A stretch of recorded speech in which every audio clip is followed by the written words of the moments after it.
बिस्मिल्लाहिर्रहमानिर्रहीम। Islamic information channel के सब बहन भाइयों को अस्सलामु अलैकुम वरहमतुल्लाहि वबरकातुहू।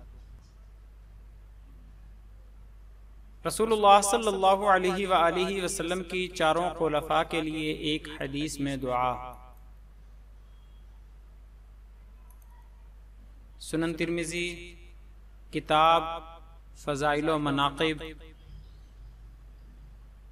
बाब अली बिन अबी तालिब रज़ी अल्लाहु अन्हु के मनाक़िब हदीस नंबर 3714। हज़रत अली रज़ी अल्लाहु अन्हु कहते हैं कि रसूलुल्लाह सल्लल्लाहु अलैहि वसल्लम ने फरमाया, अल्लाह अबू बकर पर रहम फरमाए, उन्होंने अपनी लड़की से मेरी शादी कर दी और मुझे दारुल हिज्र यानी मदीना लेकर आए और बिलाल को अपने माल से खरीद कर आज़ाद किया। अल्लाह ताला उम्र पर रहम फरमाए, वो हक बात कहते हैं अगरचे वो कड़वी हो। हक ने उन्हें ऐसे हाल में छोड़ा है कि अल्लाह और उसके रसूल के अलावा उनका कोई दोस्त नहीं।